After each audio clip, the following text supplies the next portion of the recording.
No sé si ande haciendo también calor donde anden ustedes, decían que en Tijuana no, pero bueno. ¿Qué tal? Muy buenos días, tengan todas y todos ustedes. Hoy día lunes 19 de junio, ya se nos fue la mitad del año, ¿no? Está súper rápido esto ahora, pero eso pasa cuando estamos aprovechando y le estamos paseando bien. Bueno, vamos a continuar con nuestra sesión del día viernes. Estamos hablando de derecho de petición y de acceso a la información. Como les comentaba, pues bueno, el derecho de petición en sí mismo, pues bueno, es un derecho que exige pues un análisis amplio, ¿no? Y en consecuencia, pues tal vez nos falte tiempo, ¿no? Para poder abordarlo. Y lo mismo con el derecho de acceso a la información. Esto se los menciono porque, bueno, regularmente cuando es lunes, entendiendo las complicaciones de lunes, suelo dar un break, pero en esta ocasión me parece que va a estar complicado el que pueda dar ese pequeño break, ¿no? El lunes siempre en particular lo suelo hacer cuando tengo estas sesiones, porque pues bueno, suele ser un día complicado, ¿verdad? Para el trabajo, para la escuela, para muchas cosas, ¿no? Pero en esta ocasión creo que deberán disculparme porque pues bueno, el tiempo es poco y todavía nos hace hace falta bastante que abordar. Bueno, bajo esta consideración, pues vamos a continuar con nuestra presentación. Igual en este momento ya no voy a hacer resumen, que casi siempre lo hago, pero bueno, la intención es poder abordar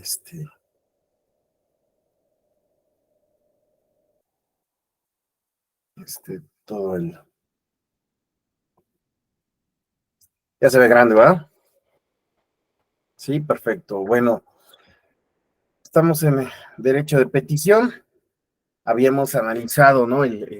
Dónde venía este derecho de petición, lo cual eran los antecedentes, y aprovechamos para ir planteando, ¿no? En qué consiste este derecho y cómo se ha regulado en el contexto mexicano. Mencionamos que no tenemos, pues, una ley que regule este artículo octavo de la Constitución Política de los Estados Unidos Mexicanos. Sin embargo, pues bueno, hay varias iniciativas que han tratado de regularlos y pues de alguna forma pues nos podemos guiar para su análisis respecto a este derecho en la ley el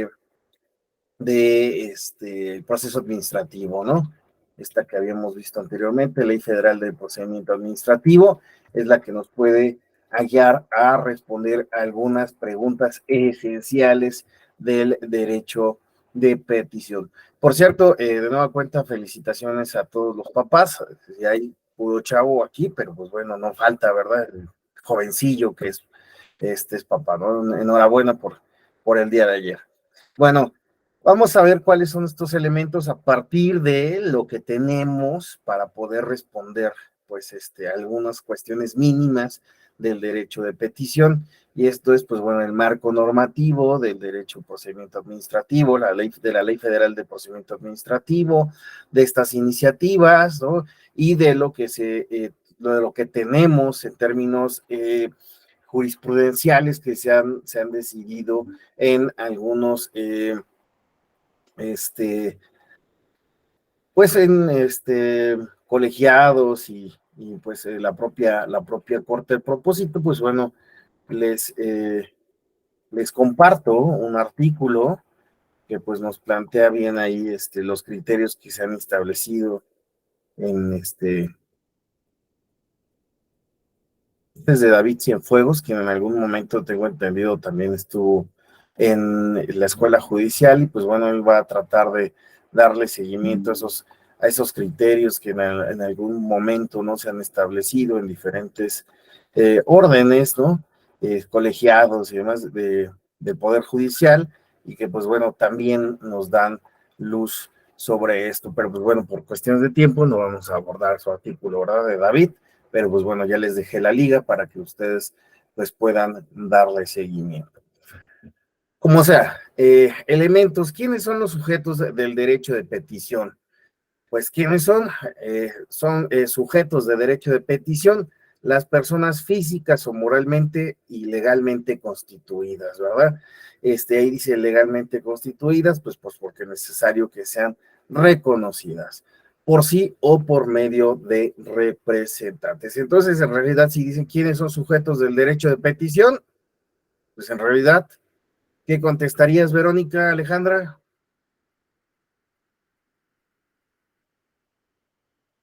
Ya se nos fue Verónica, ¿no?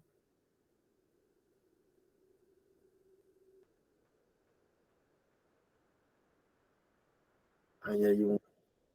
Bueno, ¿qué contestarías, Jesús?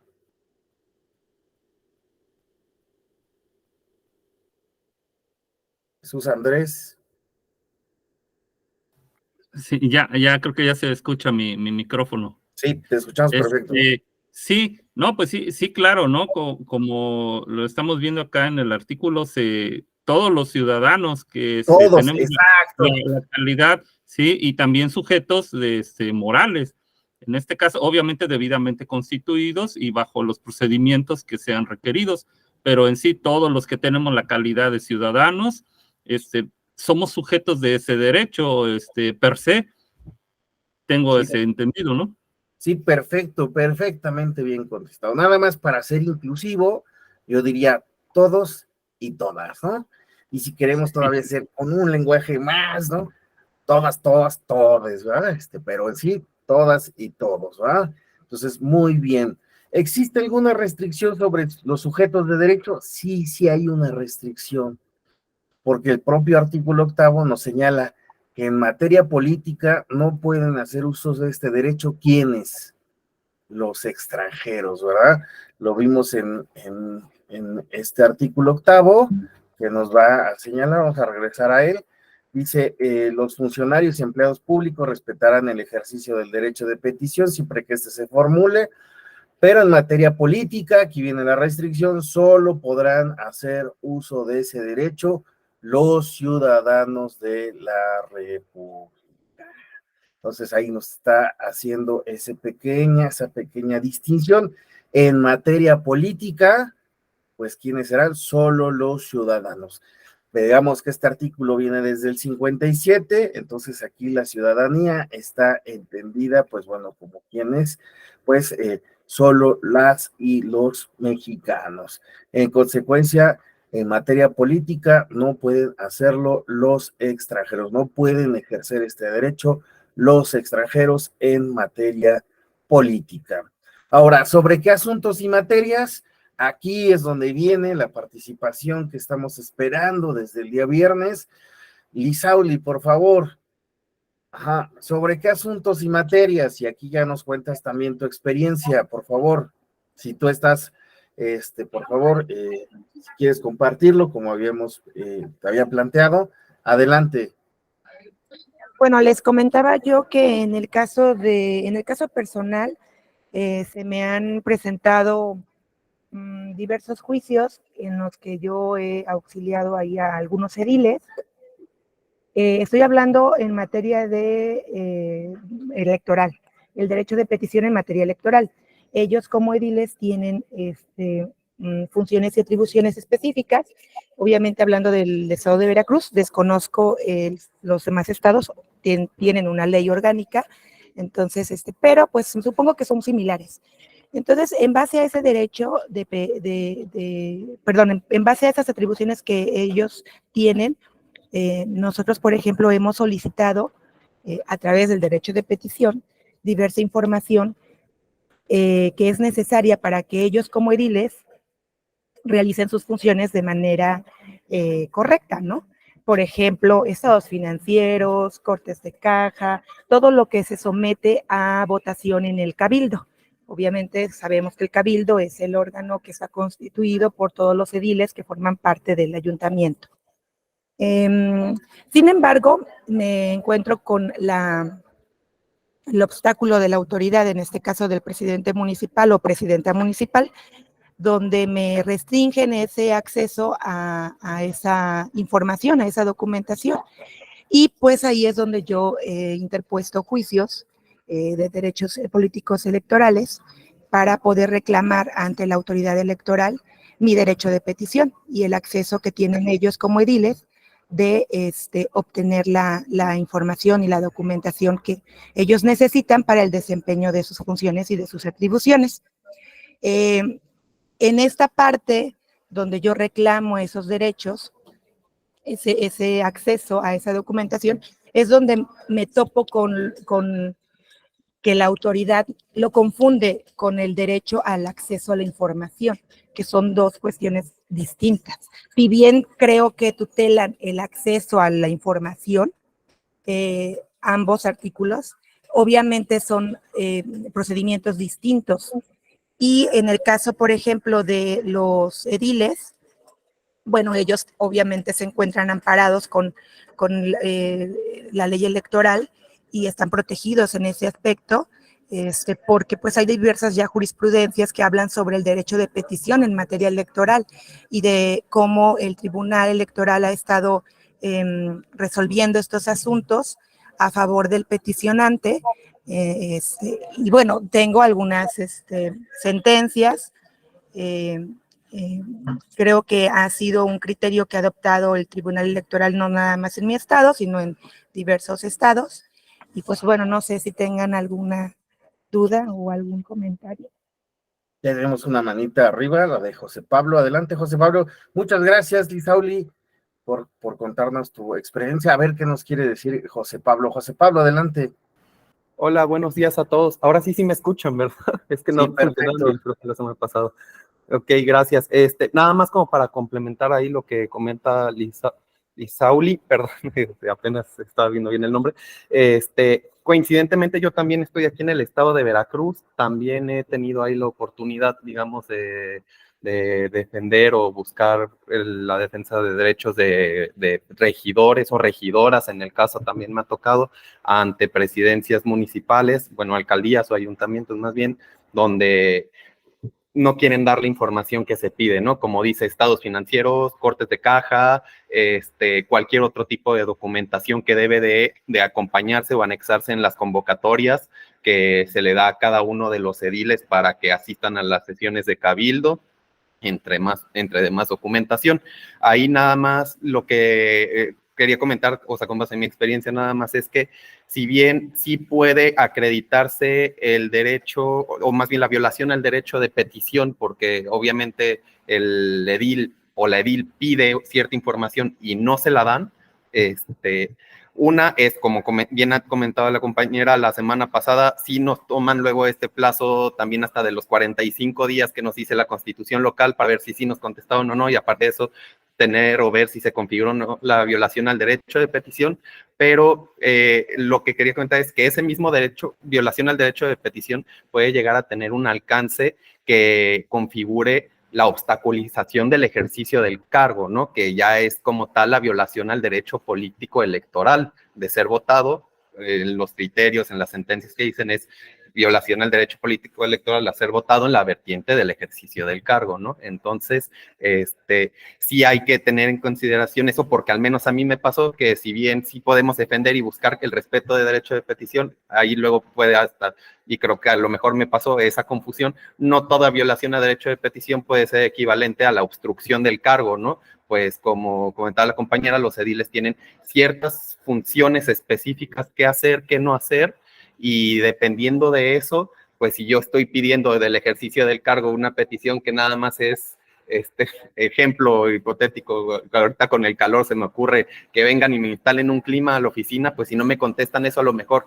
viola mi derecho de petición, pero no me va a violar el derecho de ejercicio del cargo, ¿no? Entonces, hola, buenos días. Nada más, era como para hacer ese comentario también. Muchísimas gracias, José Pablo. Muy ilustrativo lo que nos estás comentando. Y ahorita yo también tengo un comentario al respecto. Lisauli, por favor. Sí, sí es cierto, compañero José Pablo. Te ubico a tu hermano por ahí, el comentario, el plus, perdón. Sí, fíjense que a mí lo que me causa mucho conflicto, porque al final somos abogados y sabemos lo que la ley dice, y es la parte donde donde me cuesta trabajo entender a la autoridad, es que tengamos que llegar a interponer un juicio para que al regidor o a la regidora le den la información a la que tiene derecho. Y eso ha pasado constantemente. O sea, la autoridad no hace nada, la autoridad no responde nada, no te dice si sí o no, no te dice ni por qué, no te fundamenta, nada. Y desgraciadamente tenemos que llegar hasta un juicio para que ellos le otorguen al edil la información que necesita. Y esa es la parte complicada y la parte de la ignorancia de las autoridades, que yo creo que ya no es tanta ignorancia, sino ya cuestión de obstaculizar, como bien dice el compañero, a los regidores y a las regidoras, y más si se trata de oposición, ¿no? Pero Isauri, yo ahí solo tendría una pregunta. ¿Por qué en ese caso derecho de petición y no acceso a la información? Y sirve que contestamos ahí una pregunta que está en el chat. Sí, bien. ¿Por qué considerarlo petición y no acceso a la información? Bueno, en este caso el derecho de petición, todos los ciudadanos los tenemos, ¿no? Al final de cuentas, obviamente conforme a lo que marca la Constitución y al procedimiento que establece, ¿no? En el caso particular, los ediles lo hacen porque ellos tienen ciertas atribuciones y funciones específicas. Creo que no es necesario acudir ante la unidad de transparencia para solicitar una información que ellos por ley deben de tener. Ejemplo, si los convocan a una sesión de cabildo, es lógico que para que ellos puedan votar de manera afirmativa o negativa y para saber qué tema es el que van a votar en una sesión, necesitan la documentación soporte de esos temas que se van a votar. Por ejemplo, estados financieros, cortes de caja, licitaciones que forman parte de las atribuciones que ellos tienen como integrantes de un cabildo para aprobar ciertos temas, ¿no? Del ayuntamiento. En ese caso, yo creo que pues el derecho de petición es más que suficiente porque pues ellos ya tienen esa atribución. Si yo tengo la atribución de votar, de participar con voz y voto en una sesión de cabildo, pues obviamente dame los elementos para que yo pueda ejercer mi derecho. Por eso lo ha solicitado en esa vía, como derecho de petición. Supongo yo que si me fuera por el derecho de acceso a la información, esa información obviamente forma parte de la autoridad. Sin embargo, recordemos que en materia de acceso a la información hay ciertos rubros que ellos deben de tener en la plataforma de transparencia para yo poder tener acceso a esa información. Habrá obviamente autoridades que no tengan actualizada esa información en sus páginas de transparencia, y obviamente, pues al yo hacerlo por la vía de transparencia, también puedo obtener la información. Pero bueno, yo me lo... Estamos hablando de un contexto distinto. Y aparte los tiempos y ante la autoridad es distinta, ¿no? Ante la unidad de transparencia yo debo de hacer una solicitud de información, la mando a la plataforma, ellos requieren a las autoridades correspondientes, me otorgan la información y también la he obtenido de esta manera. Es increíble y les cuento como, no sé si anécdota o como un caso en particular, pero a veces la autoridad, si lo pido por el derecho de petición, conforme a las atribuciones que tiene el edil, no me la da, no me contesta, ni siquiera me dice si sí o no la tiene. Pero si lo pido por vía de transparencia, a veces me la da y a veces me dice que como yo soy, bueno, no soy, o sea, mi cliente, por ejemplo, ¿no? Es edil, no la puede solicitar por vía de transparencia, que la tiene que solicitar directamente a la autoridad.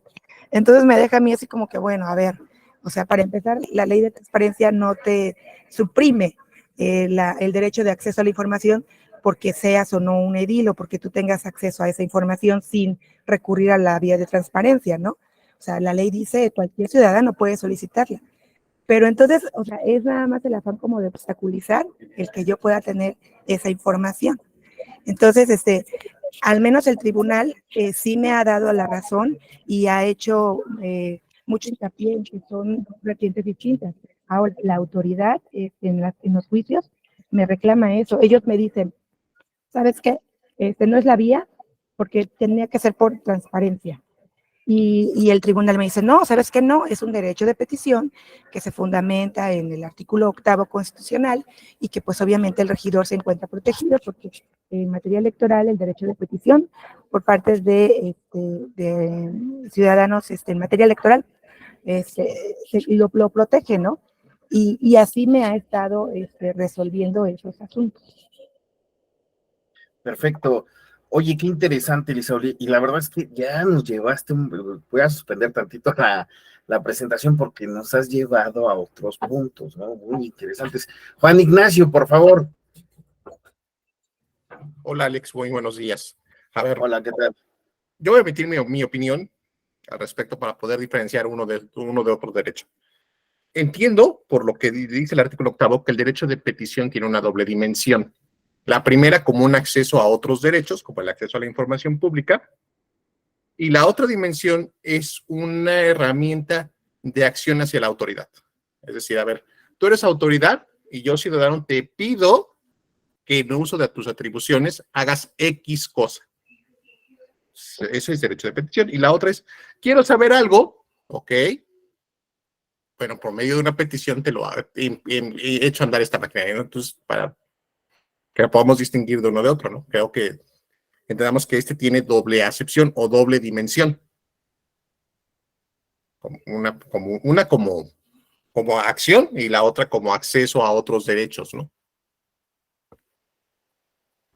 Sí, me parece muy interesante el caso de Lisauli, porque lo que nos está planteando de fondo Lisauli no es solo una cuestión de si debe de ser derecho de petición o derecho, ¿no?, a la información, que en este caso, pues sí, cuando nosotros pedimos algo, el pedir algo no solo se trata de información, puede ser como me había mencionado José Pablo, oye, ¿sabes qué?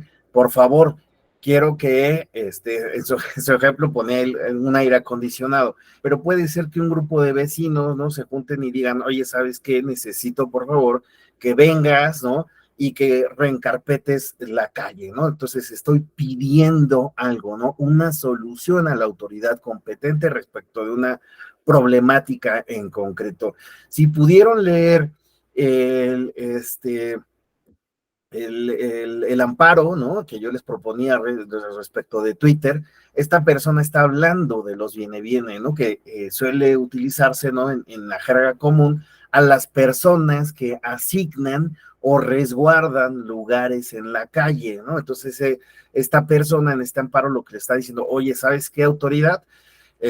Por favor, haz algo. Estas personas están controlando la calle, ¿no? Entonces está pidiendo, está solicitando una acción. Muchas veces podemos entender el derecho de petición en ese sentido y el derecho de acceso a la información, sí, tal cual información, ¿no?, que está contenida en archivos, y esto es muy importante, que es parte o es producto de la información que se está trabajando constantemente. Aquí lo que me parece muy interesante, lo que está señalando Lisauli, es que ha explorado las dos vías para obtener información que en sí misma debería de tener alguien que ya detenta un cargo público, que no tendría por qué estar solicitando esa información. Y bueno, lo que la práctica le ha llevado es a tener que hacerlo por una u otra vía, buscando a ver cuál es la más efectiva y que al final de cuentas lo que realmente le ha redituado es la judicialización del tema. Porque donde realmente se ha venido a solucionar el problema es en los tribunales, ¿no? Y me parece que como derecho de acceso a la petición, ¿no?, es donde ahora sí que como litigante, Lisauli, has encontrado pues una respuesta o una llave para que, pues bueno, el asunto realmente pueda ser atraído, ¿no?, por la sala superior, bueno, la sala regional en el caso, supongo primero, no sé qué tanto se vaya hasta la sala superior, si es que ha llegado el tema, digo, no sé cuál ha sido el punto en tu caso, y que finalmente resuelva, ¿no? Porque, pues bueno, es a través de procedimiento ordinario sancionador cómo se resuelve este tipo de circunstancias. Creo que es tu caso, ¿no, Lisauli?, que has tenido que judicializar el asunto. Sí, ante el Tribunal Local Electoral, se ha judicializado, no es a través de un juez, es a través de un JDC, un juicio de derechos ciudadanos, y sí, lo grave aquí es que no es hasta que ellos como autoridad son notificados de la demanda cuando empiezan a dar respuesta a todos mis oficios. O sea, ya cuando ellos son emplazados, ya es cuando, ahora sí empiezan a darme respuesta. Y pues desgraciadamente es lo que hemos tenido, hasta ese grado hemos tenido que llegar para que se respeten los derechos políticos electorales, ¿no? Bueno, en el caso de los regidores y de las regidoras. En el caso de un ciudadano, híjole, ahí sí lo veo todavía mucho más difícil, porque si nos vamos a un juicio contencioso para efecto de que la autoridad me dé respuesta, no les cuento cuánto me voy a tardar en que la autoridad me responda. A veces me es más fácil irme a un amparo, porque así la autoridad se ve más presionada, y entonces es cuando ya me resuelve, ¿no?, algún tema. Ejemplo, hace tiempo interpuse yo un juicio, bueno, me hicieron un procedimiento para una concesión de un taxi. Entonces, yo me defiendo, interpongo mi medio de defensa, es un procedimiento interno, un procedimiento administrativo ante la dependencia, y no me resuelven, y no me resuelven, y no me resuelven, y pasan meses. Entonces yo lo que hice fue irme al amparo. ¿Sabes qué, autoridad? No me están resolviendo, ya transcurrió el término que ellos por ley deben de para darme la respuesta a mi asunto, y fue solamente así como pude presionar a la autoridad para que ellos ya me resolvieran, e inmediatamente 2, 3 días me notificaron. Entonces, ¿a qué necesidad que lleguemos a esas instancias para que la autoridad te haga caso, ¿no? Y cumpla con ese derecho que tú tienes como ciudadano? Y lo digo, obviamente es diferente, porque como ciudadano nos vamos a tardar muchísimo más ante la autoridad administrativa. Como en materia electoral es mucho más rápido, en el caso de los ediles, ¿no?, de personas que están ejerciendo un cargo de elección popular. Esa es una gran ventaja. Pero bueno, ahí es donde viene también la parte de breve término que comentaba la clase pasada. También el tribunal es muy enfático en ese punto. O sea, no te vayas al término que me dice la Constitución local de 45 días. Es un breve término, tomando en cuenta que la información la necesita el regidor para poder ejercer sus funciones y atribuciones. Y si no se la das en ese término que él necesita, pues lo estás obstruyendo sus funciones y sus atribuciones. En el caso de documentos que forman parte, como bien lo dijo el compañero José Pablo, para ejercer sus atribuciones, como lo marca la ley orgánica. No en todos los casos es así. Sí, perfecto. Sí, tienen razón. JDC. Pues sí, es la vía. José, Pablo, por favor, y ahorita ya avanzamos pero es que ha sido muy ilustrativo. La verdad que quiero que, pues sí, todos podamos también tomar esta experiencia que han tenido estos compañeros en lo local, y pues bueno, que de algo nos puede también ayudar. Adelante, José Pablo.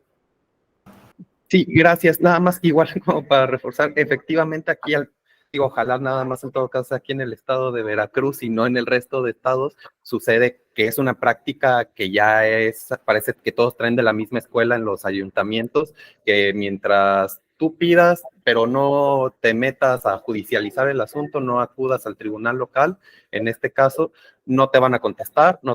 Una vez que se presenta, ya te contesto, ¿no? Eso, pues en algún momento incluso yo me atrevería a definirlo como que es un intento de fraude a la ley, ¿no? Porque estás violando los derechos de una persona y al momento en que ya te llega el emplazamiento, digamos, o te enteras que ya te están demandando, entonces ya quieres contestar, ¿no? Entonces, eso es una práctica que al menos yo he visto mucho también aquí en el estado de Veracruz, que se trae muy bien aprendida por parte de los ayuntamientos, y no creo que alguno se salve de eso, ¿no? Por el otro lado, el comentario nada más que haría también, por si le pudiera hacer como de interés a la compañera, es que tengo entendido que ya cuando hay una obstaculización sistemática del ejercicio del cargo de una persona, digo, usualmente este criterio se aplica para mujeres, pero quiero pensar que si fuera el caso de un edil hombre, también aplicaría esa obstaculización sistemática, que te sigan bloqueando el acceso al ejercicio del cargo, que no te sigan contestando peticiones, etcétera, ya puede considerarse o convertirse incluso en violencia política, ¿no? Entonces ya esta violación constante ya puede escalar y ya es una herramienta más que en todo caso nosotros como litigantes tendríamos para utilizar, para a lo mejor tener bien agarrado el sartén del mango en el asunto que se nos presente y caminar y ya lograr una debida tutela de los derechos del edil a quien se le esté violentando. Perfecto, muchísimas gracias, José Pablo Lisauri, ha sido muy enriquecedor, pues el que ustedes nos puedan presentar su experiencia como litigantes, ¿no? Como personas que están, pues bueno, acudiendo a solicitar este derecho de petición y pues bueno, las problemáticas que se han ido enfrentando. Pues la verdad es que es muy importante, ¿no? Cuando tenemos en estos espacios virtuales, en estas aulas virtuales, estos comentarios, porque también nos permiten conocer particularidades locales, ¿no? En el caso, pues bueno, ellos hablan de su experiencia en Veracruz, pero que sin duda alguna pueden estarse replicando en otras partes de la República, en otros estados de la República Mexicana e incluso, pues bueno, en el ámbito federal, ¿no? Les agradezco muchísimo estas participaciones. Si nadie tiene otro comentario al respecto, pues bueno, avanzaríamos. Les digo que este derecho es bien amplio, ¿no? Y del cual podríamos estar hablando pues muchísimo más tiempo. Aquí, pues bueno, lo vamos a votar en este momento, bueno, esta parte. Para poder avanzar, quiero llegar a algunos criterios que ha establecido la Sala Superior que me parecen muy importantes y digo, al menos también llegar a establecer, bueno, que conozcan, pues, algunos criterios que también se han establecido respecto del derecho a la libertad, perdón, respecto al acceso a la información, ¿no? Para más o menos poder cubrir el tema, ¿no? O los temas que nos convocan para estas dos sesiones. Bueno, continuamos.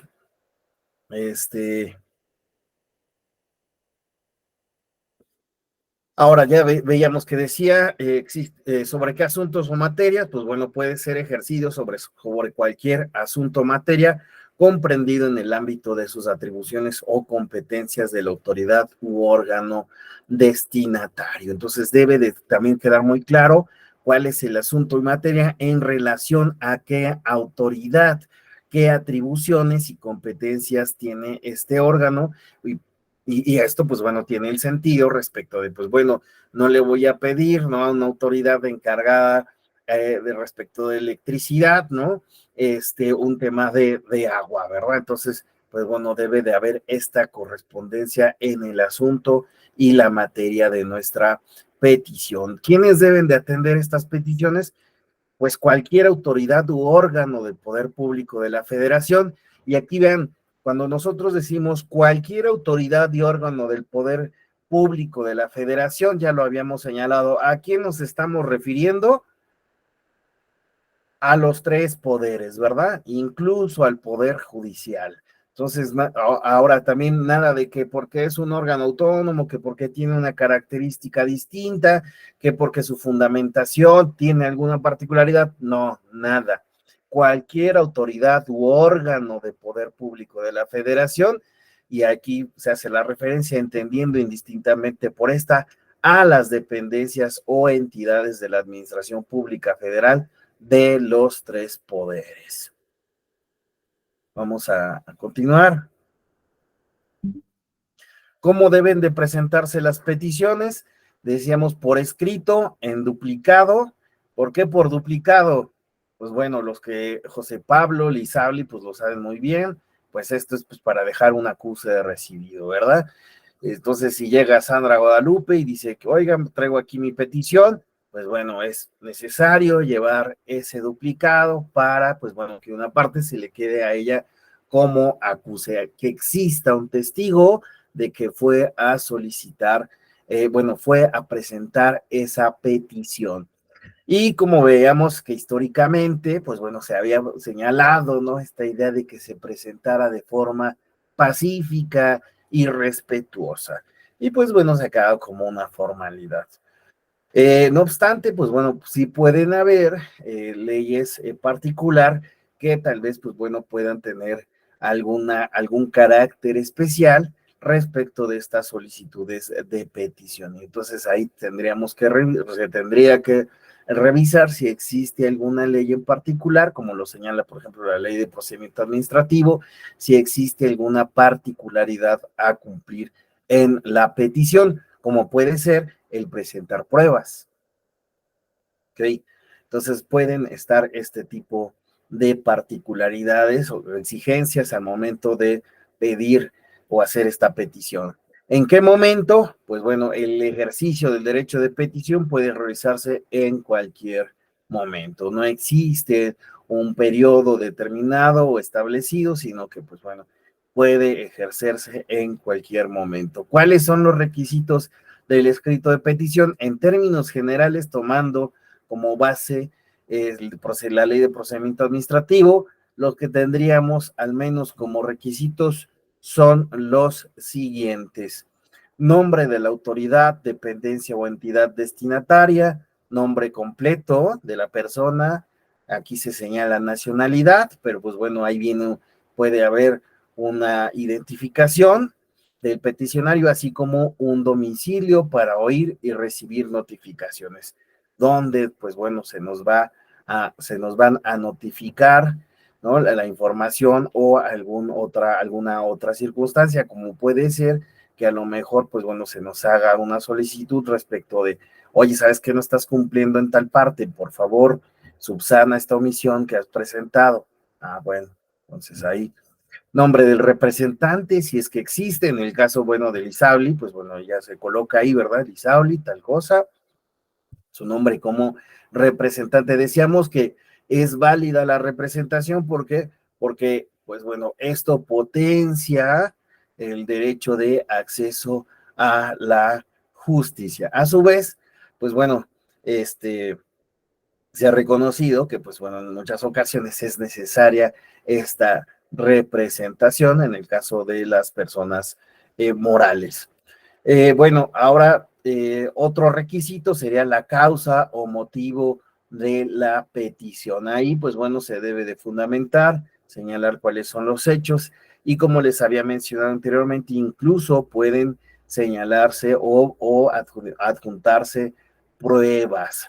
Esto lo veíamos en el caso, bueno, se va a ver en el caso de la persona de Twitter, el cual incluso en algún momento vía Twitter, pues bueno, presentó ahí como una copia de su credencial de lector, donde el domicilio le tapó otros datos personales, pero pues tratando de presentar que existía legitimidad de sus peticiones vía Twitter, pues bueno, adjuntó su credencial de elector, no solo para presentar, pues acreditar su nacionalidad e identificarse, sino también, pues bueno, para pues señalar como una cuestión de prueba de, mira, yo sí vivo aquí, ajá. Entonces, por eso te estoy haciendo esta petición. Eso, pues, en el caso de la persona que empezó a hacer estas peticiones vía Twitter. Y bueno, finalmente la firma o huella del o los peticionarios, ¿no? Parte importante esto de la firma o de la huella.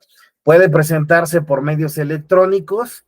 Pues habíamos señalado que este artículo, pues bueno, tiene una historicidad y en consecuencia, pues no advertía, ¿verdad?, la aparición de comunicaciones electrónicas. Sin embargo, pues bueno, una lectura actual de este artículo y en pos del ensanchamiento del acceso a la información y el reconocimiento de vías electrónicas para actuaciones judiciales, podemos entender que la intención es reconocer que puede hacerse a través de medios electrónicos y, de entrada al menos, el correo electrónico puede utilizarse.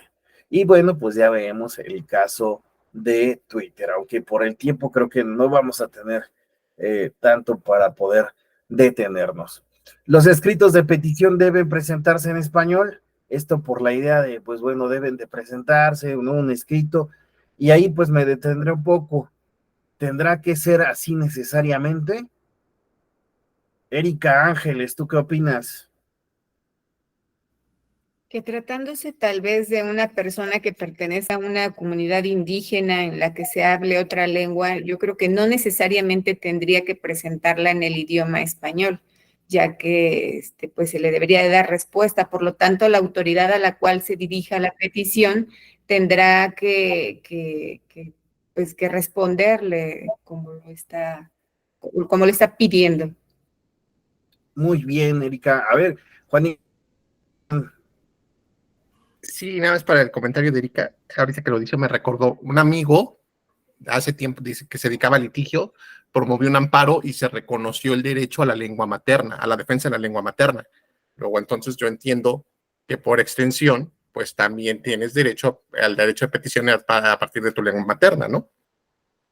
Sí, efectivamente, están en acierto, en el entendido de que dice Verónica, de igual manera se deberá responder en su lengua, pues yo supondría que incluso porque justamente muchas de las personas, ¿no? Que tienen, pues bueno, también hablan español, sin embargo, pues la verdad es que en el caso de JF y la Defensoría, pues bueno, se plantea la idea de, pues sí debería de haber este esfuerzo de las autoridades, ¿verdad? Pues es el hecho de que las personas, independientemente de su lengua, pues tengan este acceso, bueno, ¿no? Dentro del cual, pues incluso, ¿no? Si está de la lengua, ¿no? Entonces, creo que debería de ser de esa forma, ¿no?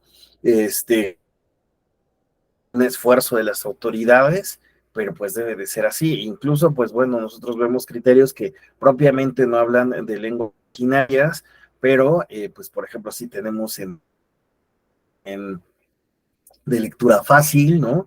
Que son esfuerzos de los propios, bueno, la propia corte, ¿no? Para acercarse a públicos, pues muy específicos que requieren estas herramientas. Adelante, Erika.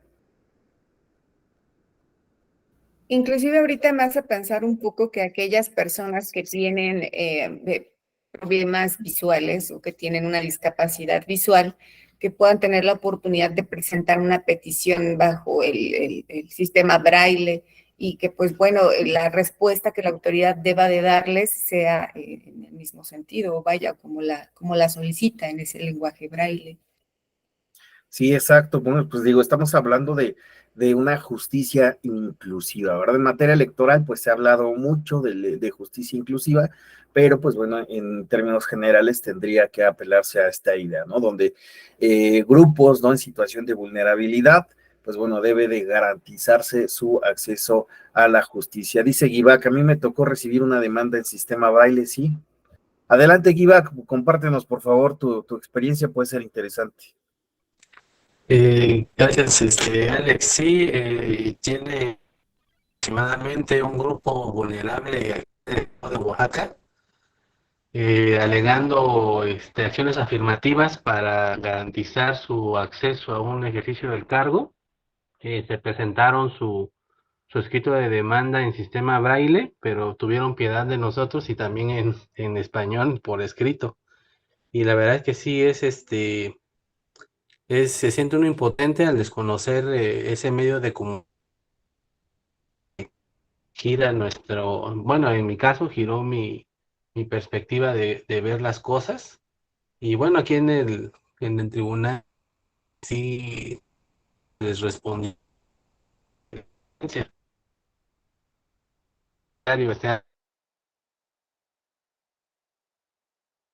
Como que se me cortó a mí al final la comunicación, a todos les pasó igual. Sí, como que al final ya no te entendí muy bien, Givac. Sí, no se escucha bien. sí, sí, ya me escuchan mejor. Sí, ya. Sí, les comentaba que al final la sentencia que dictó el tribunal local sí se les notificó en sistema braille. Ah, mira, sí, efectivamente. Muy interesante, sí, es que debe de ser parte, ¿no? Esta idea de justicia inclusiva, ¿no? Que todos los grupos tengan garantizado su acceso a la justicia. Por eso quise hacer hincapié en esto de los escritos de petición en español, porque realmente la idea es, pues bueno, plantear que existen personas que en situación de vulnerabilidad, ¿no? En grupos prioritarios, que también se les debe de garantizar el acceso a la justicia y debemos de ser claros. Hay quienes aquí, pues bueno, están litigando, pero quienes son operadores jurídicos y como operadores jurídicos hay que pensar en estos grupos vulnerables, no dejarlos al desamparo, ¿verdad? De la injusticia, sino a allanar el camino a que realmente tengan una respuesta, en este caso, a sus peticiones. Bueno, continuamos. La autoridad u órgano debe responder obligatoriamente, efectivamente. La autoridad debe emitir un acuerdo, y aquí estamos hablando de un acuerdo, es una respuesta formal, incluso aunque el peticionario pudiera no cumplir con exigencias reglamentarias o el sentido de la respuesta no se acorde con el sentido de la solicitud. Es después de decir que en algún punto, pues bueno, se puede hacer el señalamiento. Yo les mencionaba el caso de Lagrimita, ¿no? En materia electoral, como tal no fue una petición, fue un registro, ¿no? Bueno, en teoría también sí es como petición, porque fue el registro de se llamaba, ¿qué es? Algo así, no Cienfuegos, se me fue su nombre de Lagrimita, ¿no? Su nombre real. Bueno, la cuestión está en que, pues él quería ser candidato independiente, ¿no? Entonces, el Instituto Electoral de Jalisco le notifica, ¿sabes qué? Pues bueno, el apoyo ciudadano que tú has recibido, no cumples con el porcentaje requerido. Y se acabó el tema. Sin embargo, pues bueno, el asunto lo impugnó, bueno, esta respuesta del Instituto Electoral lo impugna Lagrimita y pues la sala superior le dice, oye, ¿sabes qué?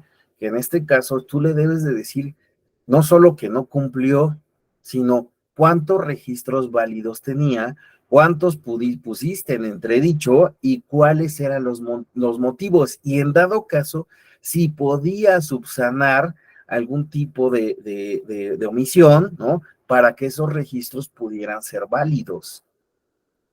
Es decir, no solo se trata de decirle a las personas, no se puede, ¿verdad?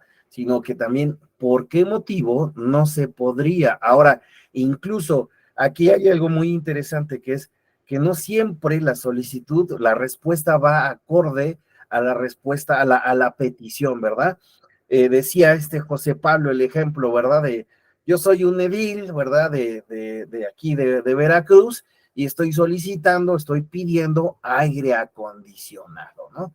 Entonces, ¿qué debe de suceder? Que sí debe de haber una respuesta, pero que incluso esa respuesta pues pueda ser el hecho de, no necesariamente es, le vamos a poner su aire acondicionado, ¿verdad? En este ejemplo que puso José Pablo, sino que la respuesta puede ser, pues bueno, sucede que pues reconocemos que hay calor, que las temperaturas en la República Mexicana han sido elevadas, efectivamente, y que para que usted pues pueda llevar de mejor forma su cargo requeriría un aire acondicionado o mínimamente, pues bueno, un equipo. Sin embargo, por cuestiones presupuestales, usted nada más va a tener un ventilador de mano y esto quiere decir un abanico y pues bueno, es lo que le podemos otorgar.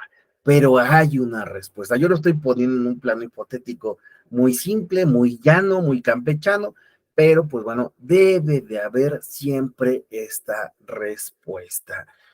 Esta respuesta, claro, lo estoy señalando, no necesariamente va en el sentido de la solicitud, ¿verdad? No siempre se atiende posiblemente, pero sí debe de haber una respuesta.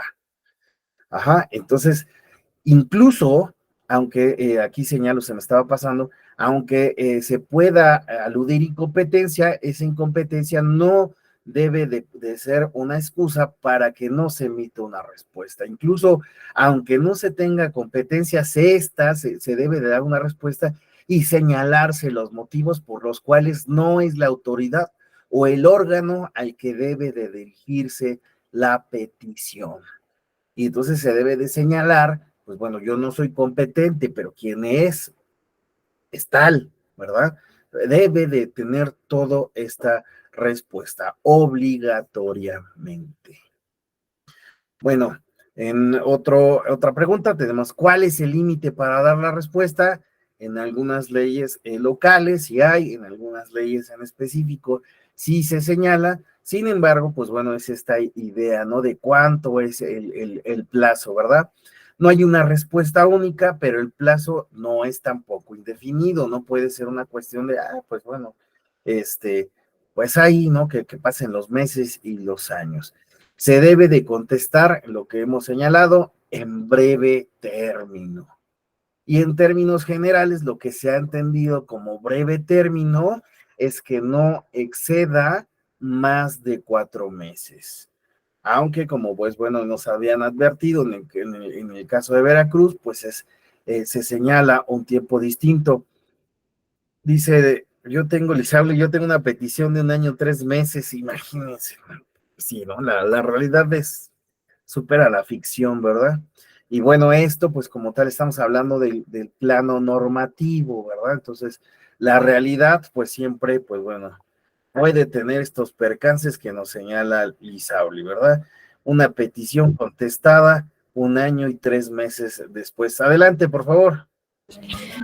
Ahí nada más una pregunta, no sé si es equivocada o no, pero creo que, por ejemplo, en el tema de transparencia, cuando tú le pides algo por la vía de transparencia a alguna autoridad, ellos solamente te deben de contestar lo que tú específicamente pides. Por ejemplo, si yo pido la lista de jubilados, ¿no? De un patrón, pero este patrón obviamente no tiene esa lista porque yo nada más tengo la lista de trabajadores, ¿no? Obviamente la lista de jubilados la tendría el ente de seguridad social correspondiente.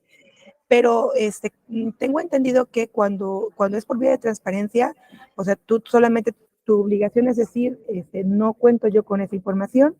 Hay un artículo, me parece, en la Ley General de Transparencia que refiere que cuando tú no la tengas, o sea, tú como sujeto obligado, no estás obligado a dar mayor datos de lo que no tienes, ¿no?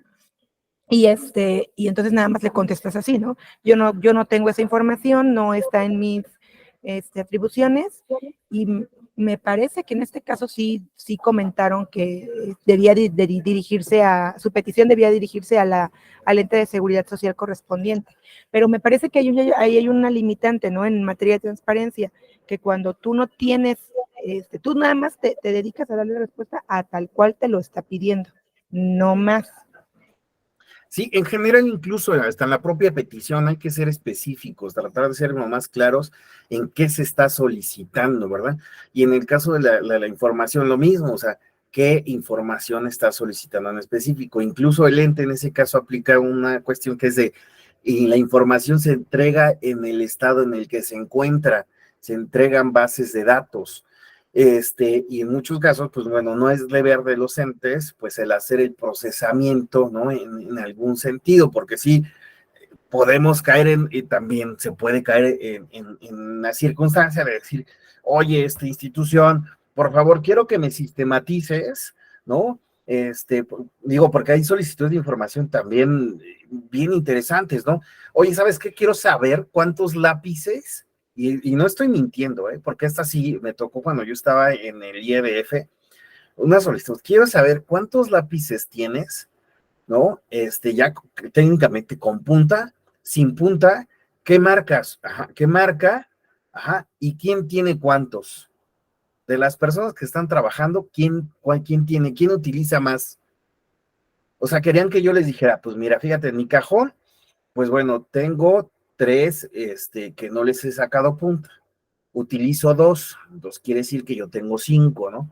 Y eso compaginarlo con cuántas cajas de lápices hay o se solicitaron para el área. Yo no sé cuál era el motivo para saber esto de los... No nos estoy mintiendo. O sea, yo no sé cuál era el motivo para saber si los lápices con punta y sin punta y la relación que tenía con las cajas, ¿no? Pero bueno, vamos a ese punto que se puede llegar a la idea de que incluso en alguna circunstancia sea de, oye, ¿sabes qué, autoridad? Quiero que me proceses esta base de datos en este sentido, ¿verdad? Y me lo entregues porque estoy haciendo una tesis y pues ahí échame la mano, ¿no? A ver, vamos a ver muchas manitas alzadas. Vamos a ver por orden de quién, vamos a abrir la fila. Juan Ignacio, por favor. Sí, gracias. Fíjate, yo me atrevo a emitir el comentario de que ese ejemplo que nos mencionas es quisquilloso, pero está referente a estas investigaciones que se hacen, ¿no? Para obtener un grado de licenciatura o de maestría, ¿no? A veces creo que tendríamos que preguntarnos qué clase de investigadores estamos formando, ¿no? A grado tal de que te piden la información totalmente desmenuzada y procesada y ya no la procesas tú como investigador. Entonces creo que va por ahí. Me resisto a pensar que sea como para identificar si el instituto tiene un proveedor preferido, ¿no? Porque también puede ser eso. Sí, sí, sí. Muy bien. Gracias, Juan Ignacio. Carlos, por favor. Gracias, Alexander. Buen lunes a todas, a todos. Pues este tema es muy polémico, pero precisamente cuando ya se ha enfrentado la situación de dar respuesta a estas solicitudes de acceso a la información pública, pues generalmente se procesan como las ha trabajado las áreas de informática, ¿no? O sea, uno entrega la información como las ha trabajado el ente o el organismo al cual se le hace la solicitud, y en muchas ocasiones, a veces el ciudadano te pide algo en concreto, pero esa base de datos trae asociada información adicional. Entonces, yo he visto que el criterio, en la mayoría de las veces, es que no se sombrea la información adicional, sino se le entrega la información específica solicitada, más la información asociada que está relacionada, porque así se procesan en las áreas de informática, ¿no? Entonces, si entre más transparencia es mejor, y me parece que ese es el criterio que ha prevalecido en los ámbitos donde hemos dado respuesta a estas solicitudes de información. Es cuanto, gracias. ¿En dónde estás, Carlos? Estuve en las áreas de transporte público de la Ciudad de México, en perfecto. RTP, Transportes Eléctricos y Metro, lo que era entonces la Secretaría de Transporte y Vialidad, que ahora se llama CEMOVI. Entonces las bases de datos incluían mucha información. Normalmente el ciudadano no te pide todo, pero como el área informática la procesa toda, pues se le entrega toda, ¿no? Ahora sí que lo que está de más no hace daño. Es cuanto, gracias. Incluso de esa forma se han aparecido muchas cosas. Rapidito, José Hernán, nada más a este Carlos que decía que había trabajado en sistema RTP eléctrico, que son trolebuses. Hay una película que les recomiendo mucho a propósito de esta alusión. Se llama La ilusión viaja en tranvía. Es el antecedente de lo que conocemos como trolebús, pero es una película muy bonita. La dirigió Luis Buñuel. Véanla, la verdad es una cosa muy chula. Hay quien dice lo palomero, ¿verdad? Los Avengers. No, vean esa película, sin duda alguna. Sale Mantequilla, David Silva. Híjole, es una joya, la verdad es que a mí me gusta mucho. De Luis Buñuel se rescatan muchas cosas, pero el perro andaluz, indudablemente, pero esa ilusión viaja en tranvía es muy bonita. Ojalá puedas ver, Carlos, y todos. Bueno, disculpen, el cine me gana. José, por favor. Muy buenos días, Alexander. Buenos días a todos y a todas. Yo no soy abogado, soy administrador, pero yo hago un comparativo con respecto a una serie de programas cuando se desarrolla una serie de actividades. Es decir, yo elaboro un programa operativo anual de una serie de obras, por decirlo así, en la construcción de un puente que me tardaría 5 años.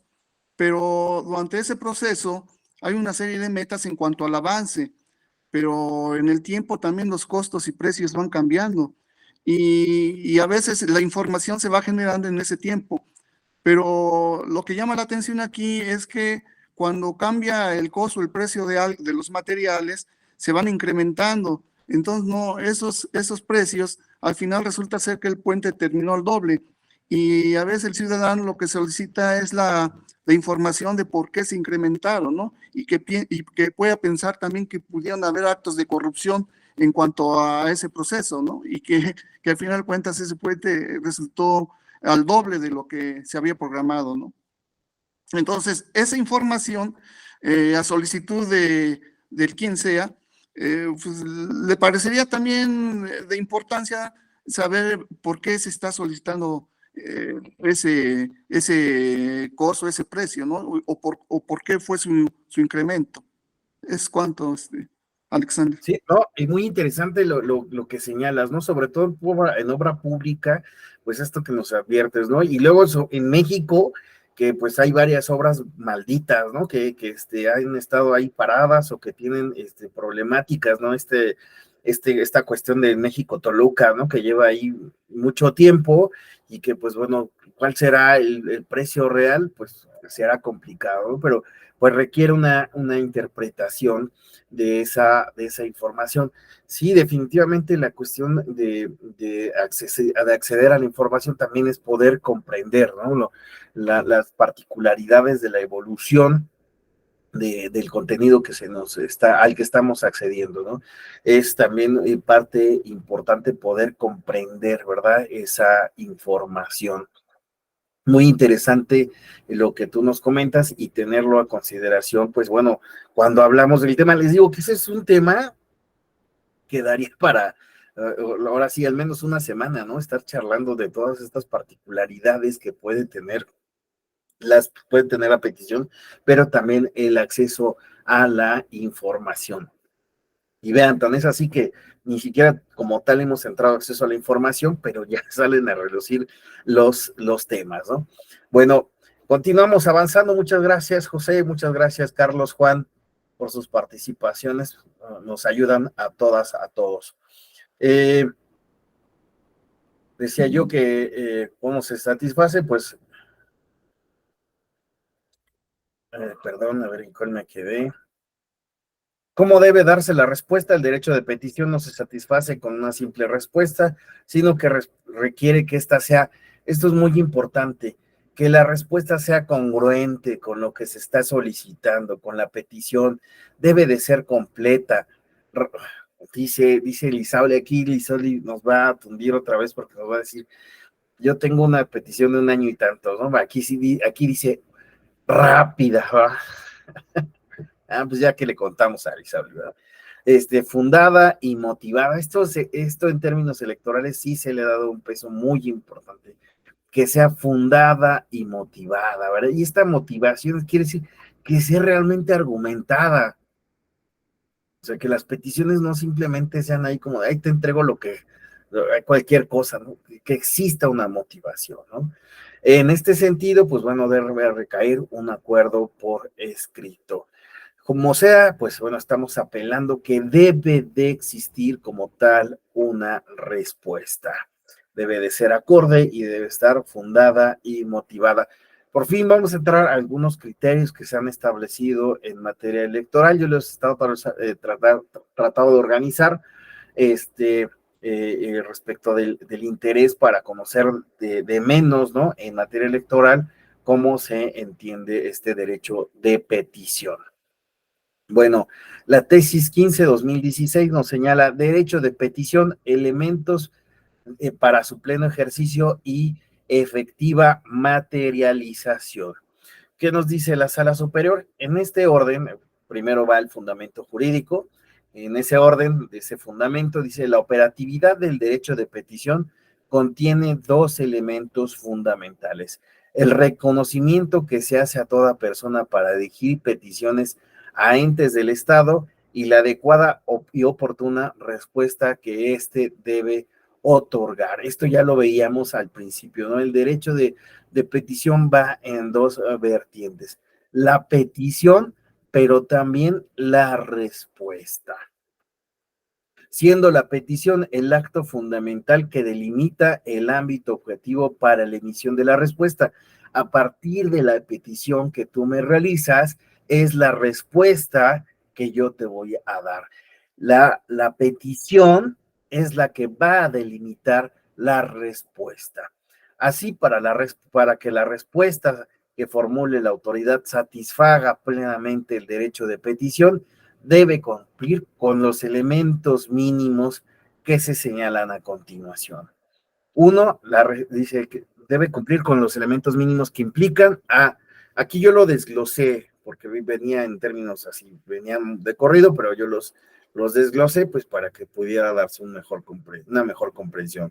La recepción y tramitación de la petición, la evaluación material conforme a la naturaleza de lo pedido. Vean, aquí ya nos está planteando el tribunal la sala superior nos está hablando de, pues bueno, si es la solicitud y la de la petición, pero también debe de haber un momento en el que viene una evaluación, así lo está señalando, una evaluación material conforme a la naturaleza de lo pedido. ¿Qué me está solicitando? Sé el pronunciamiento. A ver, yo ya hice una evaluación de qué me pediste. Ajá. Y que viene la respuesta, ¿verdad? Por lo tanto, en esta respuesta viene un pronunciamiento de la autoridad por escrito que resuelva el asunto de fondo de manera efectiva. Entonces, vean, aquí dice el asunto de fondo. Y debe de ser de manera efectiva, clara, precisa y congruente con lo solicitado. Nosotros ya habíamos advertido que esta congruencia no necesariamente va en sentido positivo o afirmativo de lo solicitado, pero la respuesta sí debe de ser congruente. ¿Qué decía yo de lo afirmativo, lo positivo? A lo mejor tu petición puede ser que no pueda realizarse, ajá, pero la respuesta sí debe de ser congruente. Decíamos lo del aire acondicionado que había señalado José Pablo, ¿verdad? Puede que yo te diga, no te puedo poner tu aire acondicionado. ¿Por qué? Ahora viene la respuesta congruente. ¿Por qué? Porque no tengo el presupuesto para ponerte un aire acondicionado. Pero te estoy respondiendo en sentido congruente no te estoy diciendo, es que los calores hay que aguantarnos, ¿verdad? Digo, es un ejemplo, ¿no? Campechano a partir de lo que nos señaló José Pablo, pero debe de ser congruente con lo que se ha solicitado. Y vean, aquí se señala algo que también, pues bueno, se ha explorado por parte de la sala superior, y esto es que el lenguaje con el cual se expresa sea siempre un lenguaje claro, que sea comprensible para cualquier persona de la ciudadanía. Cualquier ciudadano o ciudadana pueda comprender esta respuesta. Es muy importante para la sala superior que sus decisiones sean claras, pero también debe de ser para cualquier autoridad que tenga que dar respuesta a una petición. Y bueno, también en este rubro dice, se debe de salvaguardar el debido proceso. ¿Qué es este debido proceso? Pues bueno, que exista procesalmente un cuidado de los derechos humanos.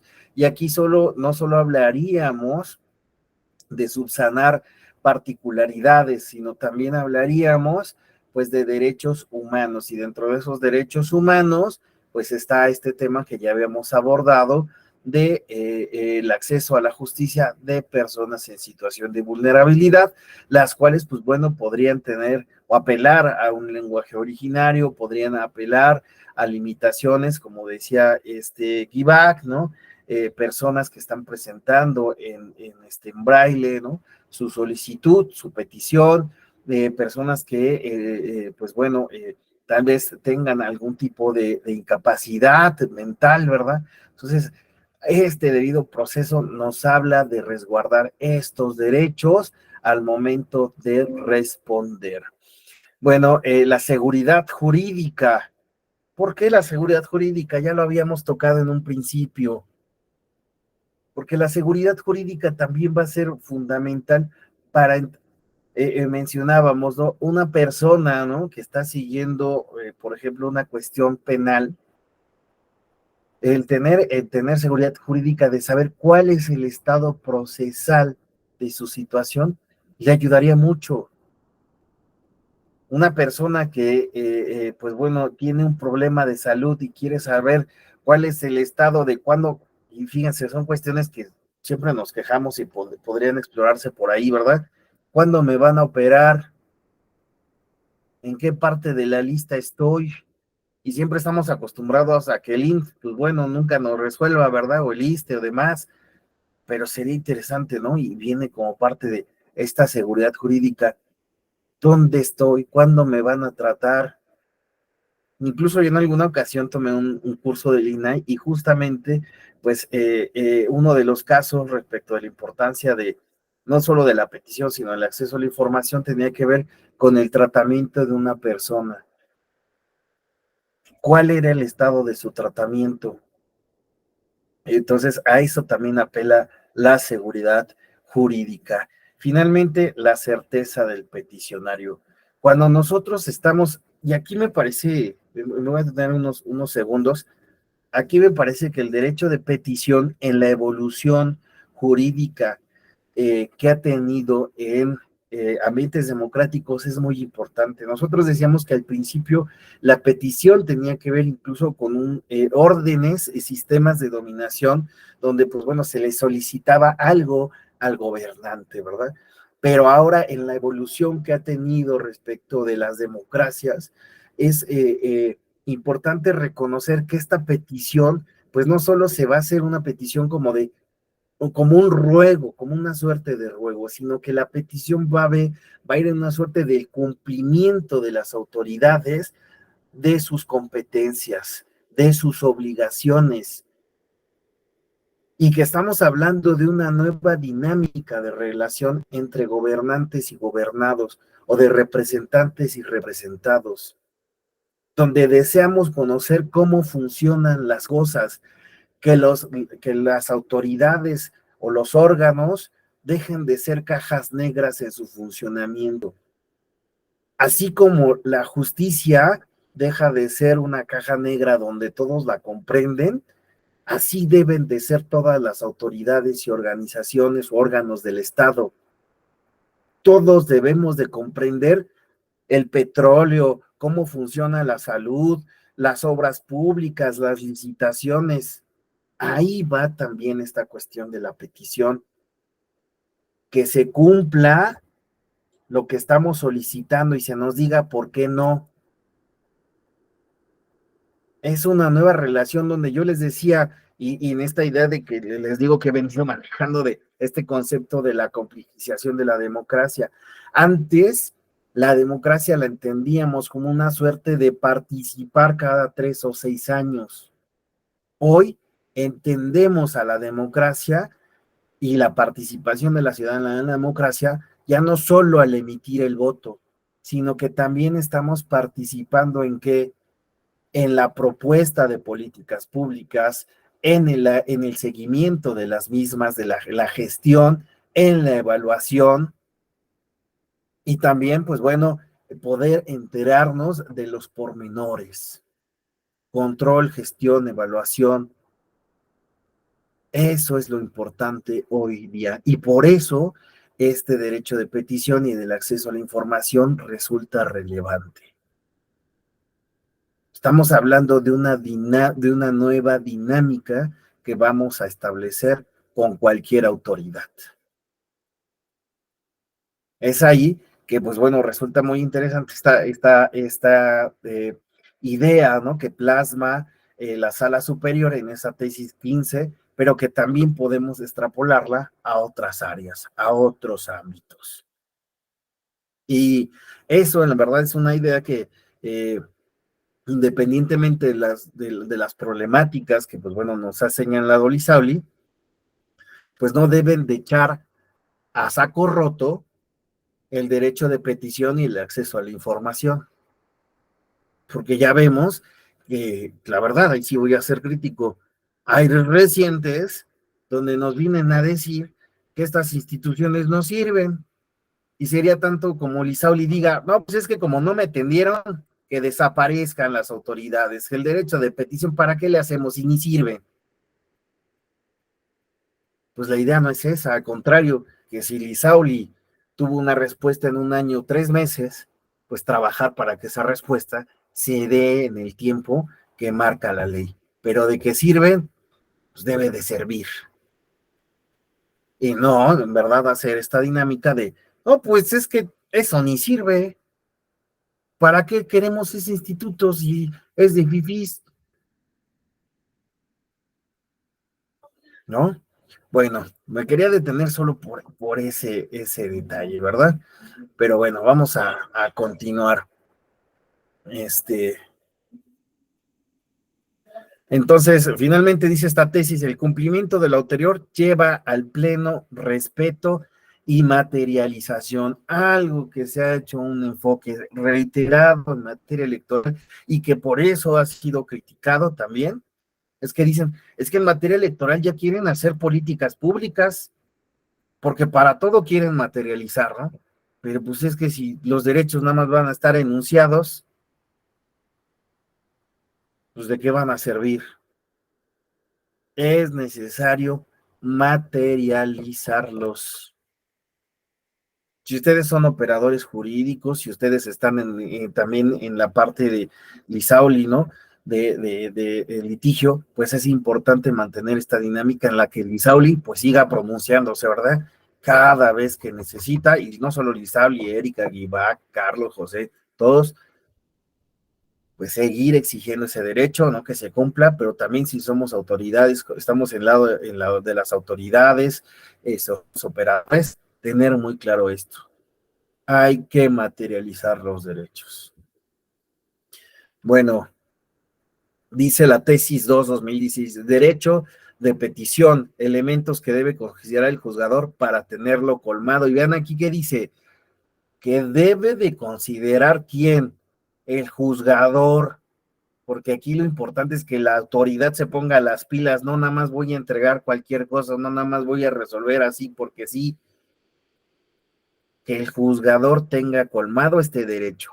Para tener colmado el derecho de petición, no basta la emisión de una resolución o acuerdo por parte de la autoridad, ahí ponle cualquier cosa y su debida notificación. ¿Ya notificaste bien? Bueno, ya le echamos la pelota al otro lado de la cancha. No, sino que para estar, dice, no basta la emisión de una resolución o acuerdo por parte de la autoridad y su debida notificación al peticionario, sino que al realizar el examen de la respuesta, el juzgador debe salvaguardar el debido proceso, la seguridad jurídica y certeza del peticionario, corroborando la existencia de elementos suficientes que lleven a la convicción de que la contestación, y esto es muy importante, la contestación cumple con el requisito de congruencia. Esto es que existe una correspondencia formal entre la solicitud planteada y la respuesta otorgada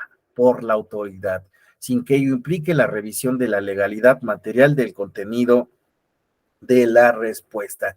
Entonces, nos está planteando esta idea de debe de existir correspondencia entre la solicitud y la respuesta antes de entregar un acuerdo y de notificar y decirle yo ya cumplí con responderte tu petición, debe de existir esta relación de congruencia. ¿Qué me pediste y qué te estoy respondiendo? ¿O qué te estoy otorgando? Bueno, avanzamos. Jurisprudencia 31/2013, derecho de petición. La responsable debe informar al peticionario cuando considere que su solicitud no reúne requisitos constitucionales. Yo les había señalado ya reiteradamente esta parte, ¿no? Las autoridades y los partidos políticos están obligados a dar respuesta a toda petición formulada por escrito de manera pacífica y respetuosa, y que en materia política podrán hacer uso de ese derecho los ciudadanos de la República. En ese orden de ideas, cuando un ciudadano ejerce el derecho de petición, la responsable tiene la obligación de darle respuesta congruente, clara y fehaciente sobre la petición deducida y notificarla al solicitante. Por ello, si se considera que la solicitud no reúne los requisitos constitucionales para responder a la pretensión en forma fundada y motivada, debe informarse tal situación al peticionario a efecto de no dejarlo en estado de indefensión y dotar de contenido el derecho humano de petición.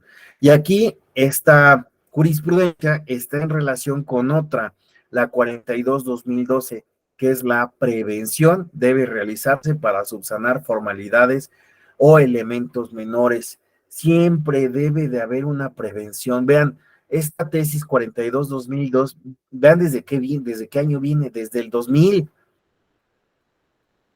y ya está hablando muy claramente de la cuestión de la prevención. Y esto debería de ser no solo en materia electoral, sino en todas las materias. Si existe alguna circunstancia por la cual no se cumple cierto requisito, debe de venir una prevención. Les decía yo el caso Lagrimita, ¿no? No cumpliste con, ¿no?, el número de el apoyo ciudadano, ¿no? Con el porcentaje de apoyo ciudadano. Autoridad, debes de prevenirlo, decirle por qué no cumplió, en qué no cumplió. Y en ese sentido también, ¿qué pasa con los partidos políticos? Que aquí toco el tema en justicia intrapartidista. ¿Qué sucede con los partidos políticos? Hacen convocatorias que solo se enteran 4 o 5, y que muchas veces que hacen los militantes, oye, ¿y en qué momento salió la convocatoria? Tú ya tienes a todos los candidatos, tus listas, demás, ¿y en qué momento nos avisaste a nosotros? Mi petición está en que me hagas saber cuándo se dio esa convocatoria, tal cosa, ¿no? Y en muchas ocasiones, que es el partido político, pues da cualquier respuesta. Los tiempos estuvieron establecidos así y ya. Pues no, de eso no se trata. Los partidos políticos, ahí sí, en un entendido de lo que viene manejando Lisauli, funcionan de la misma forma. Muchos militantes, oye, partido, yo soy tu militante, ¿no? Quiero información respecto de esto, me quiero enterar de qué temas se trataron y qué fue, a qué se llegó en tal asamblea respecto de los recursos de esto y qué hacen los partidos políticos. Ah, sí, luego, también pasa ahí. Y sobre todo también se dan este tipo de argumentos en el entendido de, es que no cumpliste, ¿no? Te hizo falta tal requisito. No existe el código de barras, ¿no? Que habíamos nosotros señalado. Ah, pues bueno. La idea es que cuando existan ese tipo de circunstancias, ¿no?, de que no se cumple con la petición, la solicitud no cumple con un requisito, debe de darse una prevención. Siempre, siempre. No es simplemente no cumpliste. Esto de prevenir al peticionario es muy importante. Petición en materia política, la respuesta se debe notificar personalmente en el domicilio señalado por el peticionario. Y bueno, en materia electoral, pues bueno, ya hablamos de que pues existen otros medios, ¿verdad? Y así podría también explorarse. No me detengo en esta jurisprudencia 32/2010, derecho de petición en materia electoral. La expresión breve término adquiere una notificación específica. En materia electoral, sí nos dice la Sala Superior, a ver cómo entendemos esto del breve término. El derecho fundamental de petición establecido en el artículo 8 de la Constitución impone la obligación de responder en breve término. La especial naturaleza de la materia electoral implica que esa expresión adquiere una connotación específica, más aún en los procesos electorales. ¿Por qué los procesos electorales? ¿Por qué tiene una característica, una connotación específica en los procesos electorales? Osvaldo. Porque tienen un tiempo establecido. Entonces, el incumplimiento o el alargamiento de ese plazo podría afectar el criterio de determinancia de alguna situación. Sí, exactamente, que todos los días, sí, y todos los días son horas y hábiles, porque como bien se acaba de señalar, pues sí, el proceso electoral es como un reloj de arena, ¿verdad? Se agota, y en consecuencia, si se agota, viene a venir la vulneración de derechos político-electorales, ¿verdad? Por eso, en materia electoral, tiene esa connotación específica. Dice, durante los cuales todos los días y horas son hábiles, aunado a que la legislación adjetiva electoral precisa plazos brevísimos para la interposición oportuna de los medios de impugnación. Tenemos los PES, un ejemplo, ¿no? ¿Cuánto? Pues establece, ¿no? Días, horas. Por tanto, para determinar breve término a que se refiere el dispositivo constitucional, debe tomarse en cuenta en cada caso estas circunstancias y con base en ello dar respuesta oportuna. Entonces, es en el caso específico que debe de darse una respuesta específica bajo esas particularidades del proceso electoral. No nos está diciendo la sala superior es en tanto tiempo, porque pues bueno, hay que ver cuál es la situación y pues bueno, los tiempos a establecer. Caso Lagrimita, por eso lo retomé. En esa circunstancia sucede que bueno, no se le da esta prevención a Lagrimita, él tiene que recurrir al local, el local tarda, el tribunal local me refiero, tarda muchísimo en responder, el asunto, pues bueno, se va a la sala regional ve los tiempos y le dice a la sala superior, ¿sabes qué? Te lo mando. El asunto llega a sala superior y entonces la sala superior dice, ¿saben qué? Yo ya no puedo regresar el expediente para que se tome una consideración en la sala regional o en el local. Tengo que resolver yo, es decir, ahí la cadena impugnativa procesalmente se decidió que se tenía que resolver ya en sala superior por los términos que ya tenía el proceso electoral, y esto es que creo que faltaban 2 semanas para que esta persona pudiera hacer campaña electoral. Y pues, ¿qué sucedió en ese caso? Que pues bueno, la cuestión fue de, le vamos a otorgar el registro a Pérez Cienfuegos, ¿no? Lagrimita. A ver, alguien que si me puede echar la mano corroborando si se llama Pérez Cienfuegos. Pero bueno, incluso pues dijo, ya no se puede hacer la reimpresión de las boletas. Ya no va a poder participar, ¿no? Con su nombre, pero pues bueno, que se le otorgue el registro como candidato independiente. Lisauli, por favor. Me parece que el nombre correcto es Guillermo Cienfuegos Pérez. Ah, mira, sí era algo así. Gracias. Sí, algo me acordaba del nombre. Muchas gracias, Lisauli. Sí, entonces Guillermo, este hombre Guillermo Cienfuegos, ¿verdad?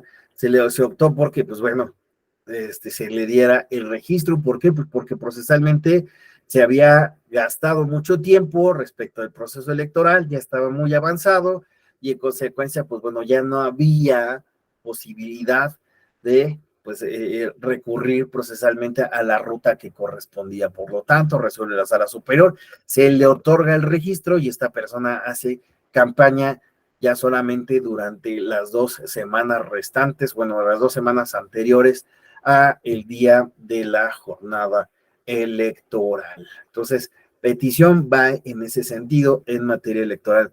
Sí, Guillermo, allá también Verónica nos ayudó, Guillermo Cienfuegos Pérez, alias Lagrimita. Sí, aspirante a la alcaldía de Guadalajara. Muy bien, pues bueno, ahí vemos ya que nos está diciendo la sala, petición.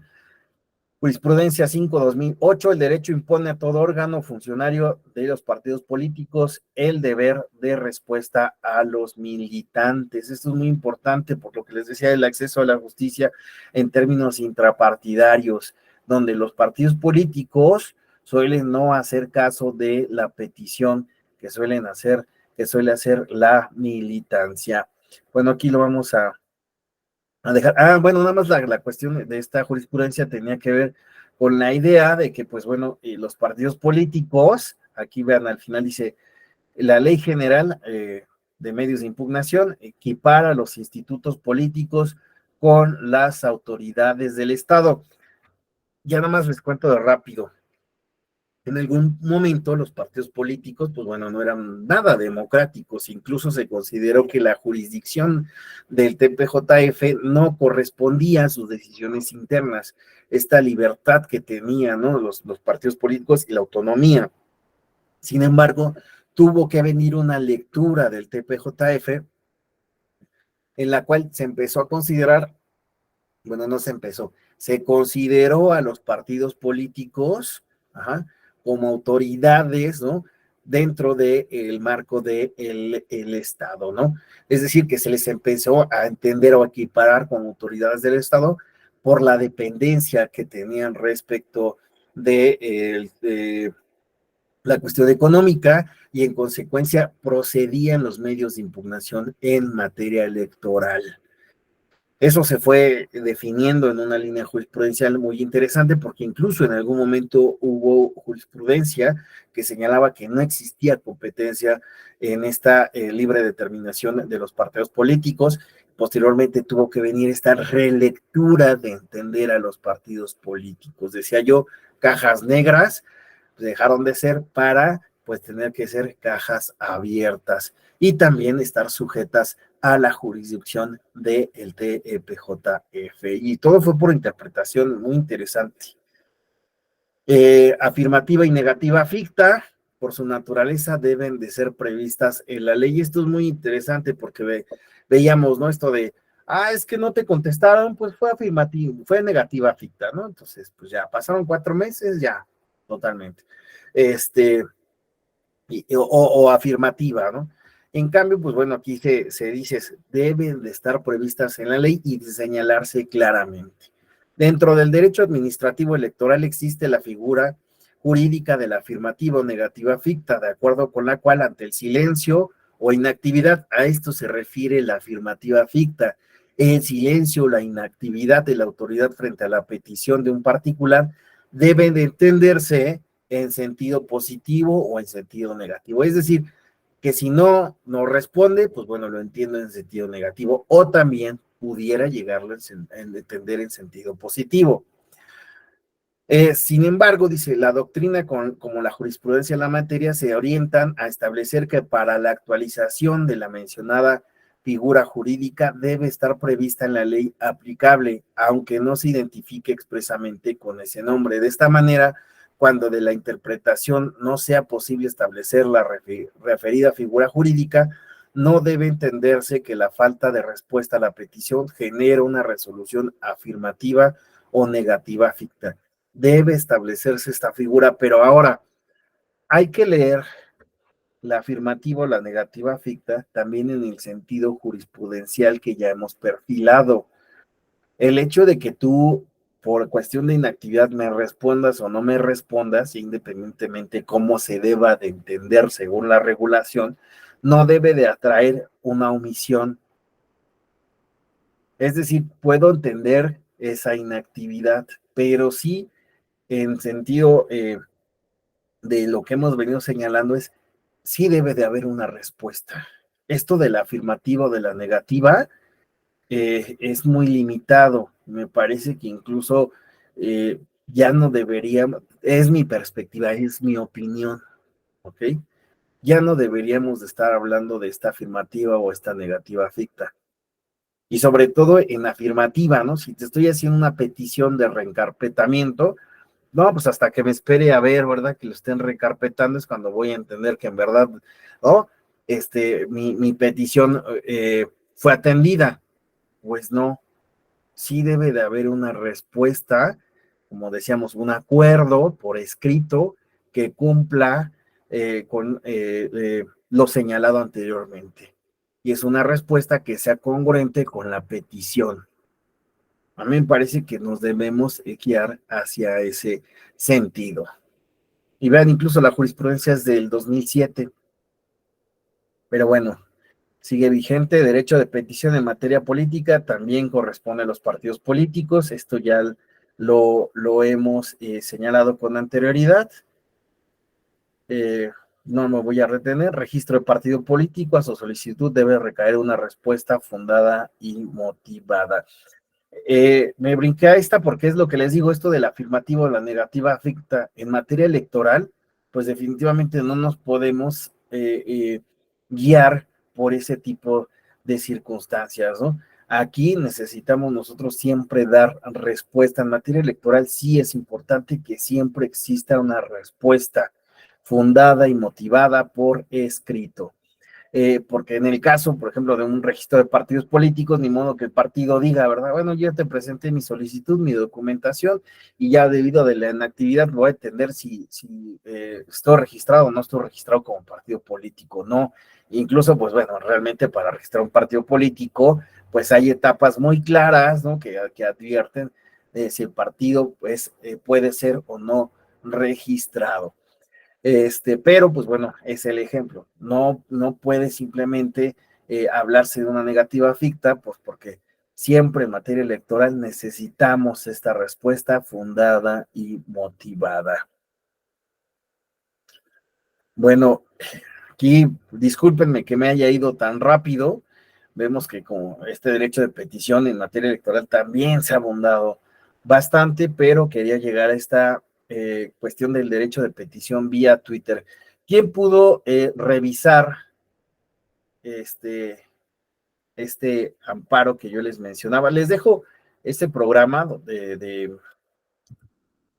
ya lo dijo la corte, ¿no? Habrá quien le guste y habrá quien tal vez no tanto, pero bueno, se los dejo para que pues bueno, en algún momento les sirva como un podcast, ¿verdad? Y ustedes pueden escucharlo sobre si no tuvieron la oportunidad de leer este caso, pues bueno, puedan leer estos comentarios, ¿verdad? Que se dan en este programa y estén al pendiente de qué fue lo que ocurrió. Pero bueno, ¿quién pudo revisar el amparo?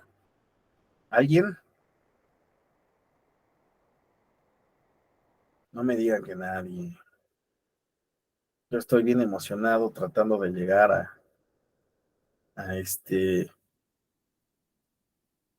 al amparo. ¿Alguien, nadie? ¿No? Bueno, resulta que bueno, es una persona, el caso es que Jesús. Bueno, sí estuve leyendo algo sobre el amparo y realmente, bueno, se basa específicamente en la petición del ciudadano al respecto de que hace vía la página del municipio, donde pues se manifiesta sobre las personas, ¿no? Que le llaman viene, los acomodadores y otro tipo de situaciones, ¿no? De que si algunas vialidades, y más o menos versa específicamente sobre pues que él hace una petición vía esa plataforma, ¿no? Esa aplicación, y hace referencia que, bueno, es en la página oficial del municipio. Por lo tanto, él esperaba una respuesta ahí. Sí, efectivamente. Y, no hay una respuesta en sí, por eso es que él se va al amparo y ahí esta revisión, sí, efectivamente, es, bueno, llamémosle coloquialmente, es legal que se haga por esa vía. Leyendo más abajo los antecedentes sobre los constituyentes, cuando del artículo 8, que es de petición, y se dice que desde el origen en sí, se dice que debe de ser una petición respetuosa y por escrito, y un constituyente, del cual no recuerdo ahorita el nombre, dice, bueno, entonces, para hacer justicia, si alguien no tiene, habla de unos centavos para comprar papel y lápiz, y no la presenta por escrito, entonces no va a tener acceso a la justicia. Eso quiere decir que el pobre no va a tener acceso a la justicia. Y ahí se arma un debate, ¿no? Que finalmente se dice, bueno, ok, puede comparecer ante la autoridad y no llevar papel y lápiz y presentarla, presentarse, solicitarla y ya ellos que la escriban, ¿no? Pero más o menos es lo que leí ayer. Es cuanto, maestro. Muchas gracias. Es que estaba abriendo el amparo. Ya no nos vamos a poder detener por cuestión de tiempo, pero sí, efectivamente es como nos señala Jesús Andrés. Este amparo en verdad se lo recomiendo mucho porque la Corte entra al estudio del derecho de petición, algo que nos realmente, si bien decía yo que pues en colegiados, de circuito, demás, diferentes materias, pues se han planteado como una línea, podríamos decirlo, no tan coherente, porque pues ha sido diferentes instancias donde pues se han establecido algunos criterios, sobre todo en materia administrativa, donde más claro, pero pues sí nos hablan del derecho de petición. Pero en este amparo es muy interesante porque entran al análisis de dónde viene la petición, el contexto histórico de la petición y el caso mexicano, cómo se ha ido entendiendo este derecho de petición. Y podría decir que la Corte aquí reconoce que en México este derecho de petición, pues justamente es uno de los derechos que menos se han materializado. En cierta forma reconoce que, digo, es como una lectura inteligente, se reconoce, ¿no? Las deficiencias que se tiene respecto del derecho de petición. Eh, y por eso, pues bueno, plantea esto que ha señalado Jesús, ¿no? De, pues realmente cómo se puede ejercer este derecho de petición, si es necesario que sea por escrito, ¿no? Y qué sucedería respecto del acceso, este, a este derecho, ¿no? Si las personas pues no tuvieran los medios, ¿no? Para poder presentarlo por vía escrita. José Pablo nos muestra aquí una tesis, derecho de petición, el requisito de formulario por escrito previsto no debe considerarse incumplido, sí, exactamente. Pero bueno, entonces la Corte pues lo que va a entrar es analizar este caso de esta persona, estas solicitudes que se hacían a través del Twitter, ¿no? Aludiendo al Twitter oficial, ¿no? Del municipio, ¿no? Correspondiente. El tema era lo de los bienes, ¿no? Estas personas que, pues bueno, estaban pues teniendo ya una autoridad, una decisión en las calles y pues la reclamación a la solicitud de decir, oye, ¿sabes qué? Haz algo al respecto. Bueno, a final de cuentas, lo que hizo la Corte, pues fue señalar, pues bueno, lo que tenemos es que existen también nuevas herramientas, ¿verdad? De comunicación y en ese sentido, pues podemos reconocer que tal vez pues puedan ser una vía a través de la cual, pues bueno, o más bien se reconoce que son una vía a través de la cual la ciudadanía se comunica con las autoridades. Adelante, Erika. Gracias. Dado que este asunto fue resuelto en ese sentido, que el derecho de petición no debe coartarse o negarse por haberse formulado la petición a través de una red social, entendida esta como Twitter, entiendo yo entonces que tendría que extenderse ese criterio también a cualquier otra red social. Lo comento porque a mí en lo personal hace casi ya 2 años me ocurrió algo similar. Yo hice una petición al municipio de Pachuca de Soto, yo soy del estado de Hidalgo, del municipio de Pachuca. Formulé mi petición a través de la red social WhatsApp. Esta petición no me fue respondida. Posteriormente ingresé una especie de denuncia o reclamación ante el ayuntamiento y ellos me argumentaban que no me daban respuesta porque mi petición no estaba formulada por escrito, no estaba firmada y que pues por eso no la atendían. Inclusive pues yo me vi no en la necesidad, tenía la intención de demandar un amparo, pero pues bueno, ya después lo dejé así y la verdad es que no le di más seguimiento. Pero me pasó algo similar, entonces entiendo que sí se debe aplicar ese criterio a cualquier otra red social. Fíjate, Erika, que sí sería mutatis mutandis, ¿no? Justamente que aplicar ahí, sobre todo por una cuestión que la Corte señala en este amparo, y esto es que estas vías se han tornado como medios de interacción entre las autoridades y la ciudadanía. Y sí suele ocurrir que las autoridades respondan vía Twitter a una solicitud. Hemos visto muchos casos donde, por ejemplo, Claudia, ¿no? Tal cosa sucedió y ella responde vía Twitter y dice, tal cosa se está atendiendo. Suele suceder que sí es una dinámica, es un medio a través del cual las autoridades, ¿no? Están respondiendo a solicitudes o están respondiendo, no solo a solicitudes, interactuando con la ciudadanía. Entonces, ahí es donde se debe de reconocer a estos medios como canales de interacción, pero vean lo que dice el amparo. Se los voy a compartir.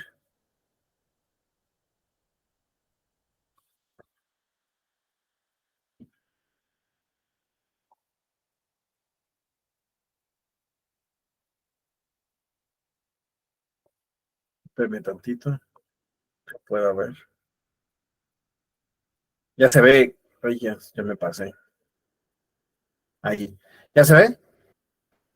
Sí, dice, lo que no es posible aceptar es que si una autoridad, vean, dice, si una autoridad habilita una vía para interactuar con la ciudadanía y que permite la captación de peticiones, estas no se respondan o solo respondan de forma discriminada unas peticiones y no otras, en transgresión a los artículos 1 y 8 de la Carta Magna.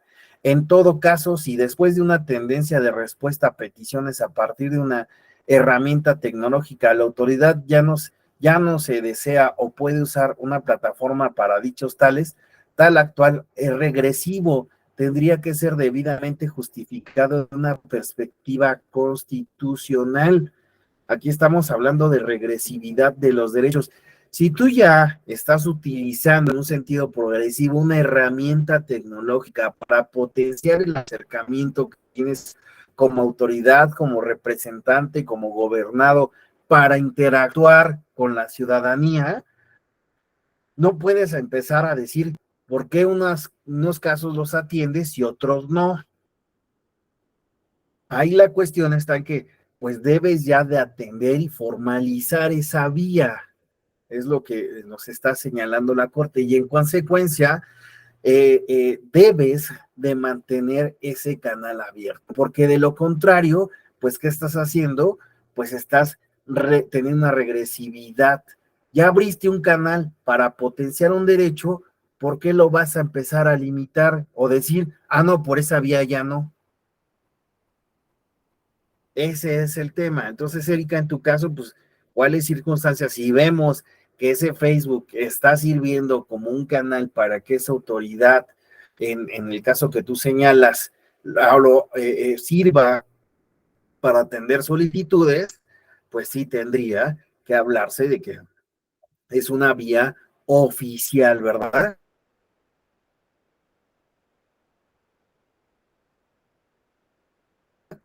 Dice, luego, no es válido el argumento de la autoridad responsable avalado en la sentencia como vía para atender el derecho de petición. Resulta, en tanto que bajo esa consideración sería tan ilegal el uso de la plataforma por parte de la autoridad para difundir información como la interacción discriminada que ésta puede tener con unos y otros usuarios dependiendo de la calidad de la petición que se formule o de quién formule la petición. Pero como se ha visto, incluso en una lectura a partir del principio pro persona de la propia legislación estatal, permite concluir que la participación ciudadana puede darse a partir del empleo de cualquier sistema o plataforma tecnológica utilizada por las respectivas autoridades. Erika, ahí está tu respuesta por parte de la Suprema Corte de Justicia de la Nación. En cualquier caso, en el presente asunto, nada habría impedido al gobierno municipal responsable responder una petición formulada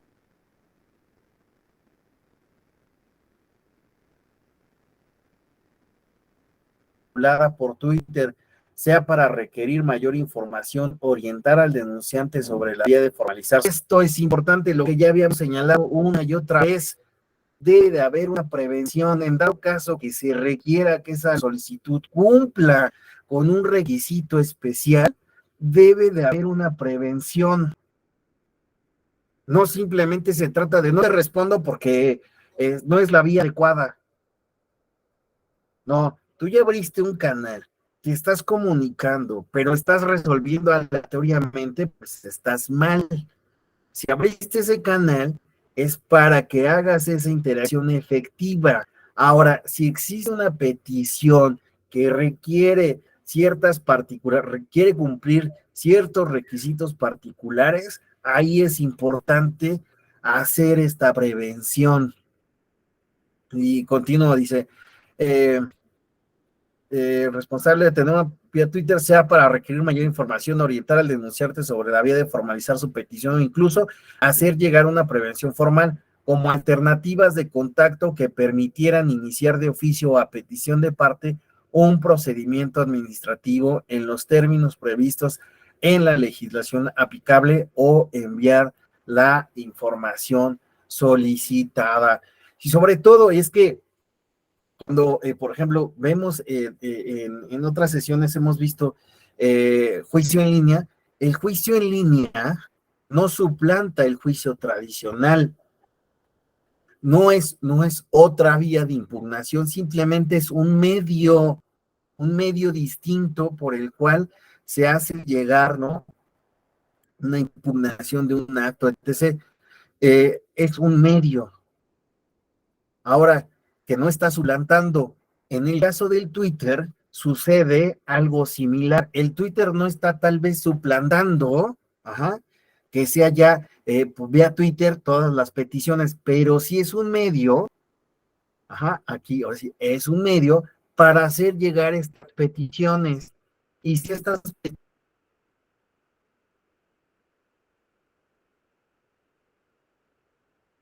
peticiones requieren después reencauzarse hacia otras vías, pues bueno, iniciaron vía. Eso es lo es, pues bueno, ya viste ese canal, pues reencausa o dale las formalidades que tú requieras. Nada más para terminar. No, ya ahí ya termina. Entonces, pues bueno, vemos lo que nos está diciendo la Corte. Es importante prevenir, pero también dar respuesta. Y si ya se abrieron los canales de comunicación, pues no los cierres, no cierres el grifo, ábrelo. Regreso a la presentación. Bueno, aquí lo que nos dice la Corte, las peticiones que las personas formulen a la autoridad a través de Twitter sí están protegidas por la Constitución. Nos dice, la autoridad sea titular de la, siempre y cuando suceda lo siguiente. La autoridad sea titular de la cuenta. 2, haya utilizado esa red para captar y responder peticiones. 3, el uso de la cuenta no sea solo mediático y de diálogo con particulares. Y 4, la petición sea genuina y no solo una opinión o comentario. ¿Ok? Entonces, esos son los lineamientos para decir, pues bueno, sí son peticiones que pueden atenderse vía Twitter. Entonces, yo les recomiendo que sí le echen una revisada a ese amparo. Es muy ilustrativo. Sucedió lo que, discúlpenme, sucedió lo que no quería que ocurriera, pero pues bueno, ven, el tema es bastante, el derecho de peticiones bastante extenso, bastante amplio. También es lo mismo sucede con el derecho de acceso a la información.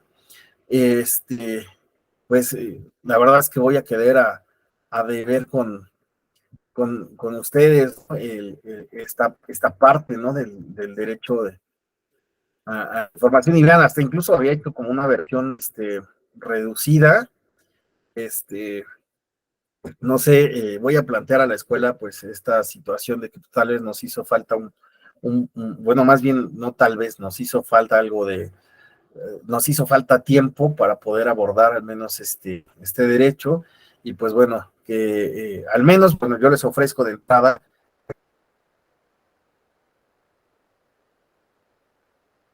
esta información, esta presentación que yo he preparado para ustedes. Ya saben, se las hago llegar. Ya correo electrónico, manden el correito, Alexander, tal cosa. Sí, por eso les digo, aquí está mi correo, alexander.reyes@te.gov.mx. Quien guste la presentación, pues me mandan el correo y yo respondo reenviándoles la presentación. ¿Ya apuntaron el correo? Digo, aquellos que quieran. Bueno, pues ya estamos técnicamente en la hora. Voy a quedar a deber con acceso a la información. Les digo, son derechos que son bastante amplios, ¿no? Vale mucho la pena seguir explorándoles, pero pues bueno, quedo a su atención. Yo hago saber a la escuela para ver si podemos hacer algo. Si no, pues bueno, de todas formas ya tienen mi contacto, mi Twitter, mi correo electrónico. Cualquier cosa, pues bueno, yo estoy para servirles a todas y todos ustedes. Pues yo les agradezco mucho, he disfrutado el viernes, este lunes, para mí ha sido muy enriquecedor estar con todas y todos ustedes, les agradezco muchísimo. Yo espero que esta semana, pues bueno, sea muy enriquecedora para todas y todos, y pues bueno, les agradezco muchísimo. Bueno, si alguien tiene alguna pregunta, algún comentario, tenemos un minuto. ¿No? ¿Nadie? Dice Lisauli, por favor. Nada, agradecerle, maestro, la oportunidad y obviamente, como yo siempre lo he dicho, a nosotros los abogados, los que estamos afuera siempre nos encontramos con la realidad de las cosas y es muy padre prepararnos, obviamente estar actualizados en todo lo que va surgiendo, pero a la vez ustedes que están del otro lado, en un escritorio del otro lado del asunto, podríamos así decirlo, que obviamente pues nos escuchen como abogados y lo que realmente se vive, ¿no? Afuera. La ley es hermosa, el derecho es hermoso, pero pues a veces se queda ahí en leyes, pero la práctica realmente es otra, ¿no? Sí, y justamente en ese sentido, Lisauli, retomo algo que el magistrado de la Mata ha señalado reiteradamente. La Constitución es poesía, pero no debemos dejar que se quede en poesía, hay que materializarla, si no, pues vamos a seguir teniendo, pues, esa perspectiva, ¿verdad? Qué bonita es la ley, ¿verdad? Pero pues, si no sirve. ¿Cómo me encuentran en redes sociales? Pues bueno, les comparto rápido. Así estoy en redes sociales. Ay, no se ve. Ya. Como @AXL Gato Cohete. Nuevamente les digo, ¿por qué Gato Cohete? Pues es que esta cuenta es locura de juventud, ¿verdad? Entonces, pues no va a cambiar, ¿verdad? Porque esté en algún lugar en específico, ¿no? Entonces, pues así se ha quedado y así se quedará. ¿Ok? Entonces estoy en Twitter como @AXL Axel Gato Cohete. ¿Ok? Pues bueno, esos son mis vías de contacto. Pues siendo así, me despido ahora sí y nos vemos hasta pronto. Givac, Osvaldo, Erika, Lisauli, Juan Ignacio, José Pablo, Manuel, Sandra, Jenny, Claudia, Verónica, Héctor, Alejandro, Chanel, César, Cindy, Brenda, Francisco, Benito, Edgar, Frank y todos aquellos que, pues bueno, ya nos han dejado, Héctor, etc. Hasta pronto, cuídense, un abrazo, quedo a su disposición. Bye. Excelente semana, Un abrazo, maestro, cuídese mucho. Benito.